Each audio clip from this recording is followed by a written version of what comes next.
Today is Wednesday, Parashat Vayigash, and the parasha of this week tells us about the very moving encounter and coming together of Yaakov and Yosef after they did not see each other for 22 years. And the pasuk tells us, Vayar et ha'agalot asher shalach Yosef laset oto. Yaakov Avinu has been for all these 22 years under the false idea that his son was dead, that he was taken for chayara achalatu. There was maybe a wild animal that devoured him. The pasuk says, "Vayar et ha'agalot asher shalach Yosef laset oto," and Yaakov saw the wagons that Yosef sent him to bring him down to Egypt. Vatechi ruach Yaakov avihem, and the spirit of their father Yaakov was revived, came back to life. Hachamim learned from this pasuk two ideas. Number one, the word agalot, which means in Hebrew wagon, refers also to eglah, which is a calf, a young bull, the feminine of it, which was the last subject that the Yaakov and Yosef were studying about, was about the subject of eglah arufa, about the subject of the young calf, which is a situation that there is when a corpse is found somewhere. There's a whole thing in the Torah about a ceremony that is done with the elders of the city, but basically the idea is Yosef sends a sign to his father by way of hint with these wagons, reminding Yaakov what was the last subject that they learned together, the subject of Torah. Incredible concept here, that the thing is not what were they doing last time they were together. They were learning Torah. What does he send him as a hint? A hint with the last subject that they learned. And then the pasuk said, "Vatechi ruach Yaakov," and the spirit of Yaakov came back to life. And Rashi explains, the divine presence came back to him. Why? Because all those 22 years that he hadn't seen his son, he was sad. He was in a sad mood, obviously, and this divine spirit would not rest in a place of sadness.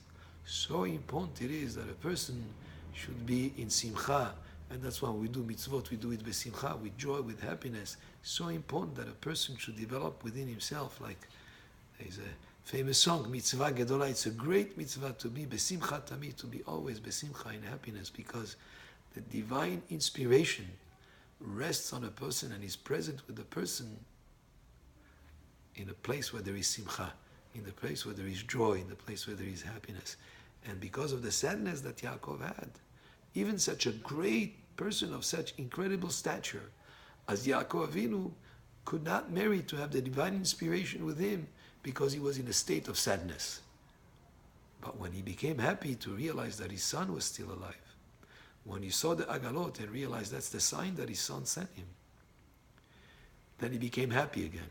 And through that happiness, the divine presence, the divine inspiration came back to him. And the idea also, so important it is for every father to be involved in learning Torah with his son. The pasuk says, "V'shinantam levanecha." You have an obligation to teach your sons Torah. Yes, we delegate that to the schools, to the Rabbis, and we do teach by example our children through the way they act at home, through the way that we interact with members of the household. But it's also very important to have a certain amount of time where a father and a son have the opportunity to learn together, to read together the parasha of the week, to learn together Mishnayot, to learn some Torah together. Yosef and Yaakov, the kesher, the connection that they had, that was very strong and powerful, was because of the Torah they learned together. And that's what Yosef sends to his father as a hint. Remember the last Torah we learned together, he sent it through by way of hint to him. So Baruch Hashem, in our synagogue we have every Motzei Shabbat, a father and son learning activity, where fathers come with their sons of various ages. We have even kids who are quite older that come to learn with their father. And it's a beautiful way to start the week. But in general, this concept of learning Torah with a father and son, is a very, very important idea to be involved in. And every person should make that effort to do that. And the other aspect that we learn from the pasuk is the importance of simcha, the importance of happiness, the importance of joy, the importance to relate to things with happiness, because as you're happy, then the divine inspiration has more of a chance to rest with, to be with you. And even Yaakov Avinu and his stature, because he was sad, the divine inspiration was not with him until he realized that his son was still alive. And then the pasuk says, "Vatechi ruach Yaakov avihem." The spirit of his father, of their father, became alive, which means it became again alive. And Rashi explains, "Sharta alav shchina." The shchina, the divine inspiration, came back to him. Baruch Adonai le'olam. Amen ve'amen.